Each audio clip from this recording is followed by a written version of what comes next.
We have a tradition here on testing, Ask Me Anything sessions at Miniature Testing, and that is the wonderful Louise Gibbs invariably has the first question, and she's done it again.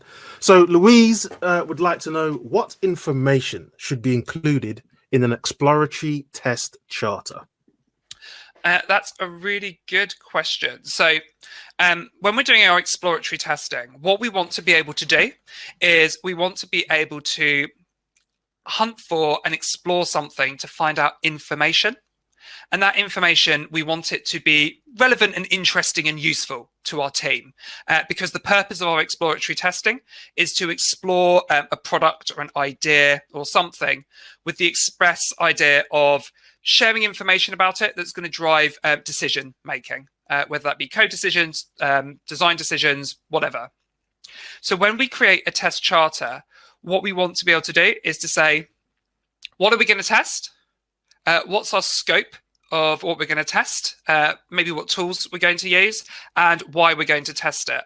I think I subscribe to the, I think it's in Elizabeth Hendrickson's book, where they say test thing with scope of things to discover information about risk.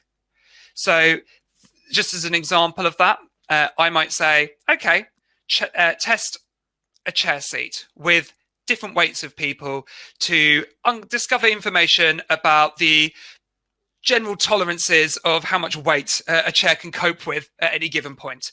That's enough of something to say, okay, I haven't just got one thing that I'm checking off. I can explore within that. I can have different sizes of people, different types of people, different amounts of people with my chair.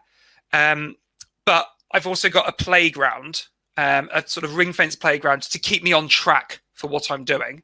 And I've also got to discover information about, to say, here's why I'm trying to find information. So I'm not just being chaotic in what I'm looking about. I'm saying within this scope, I'm trying to find information out about this because we think this is going to be useful. And the this usually refers to a risk.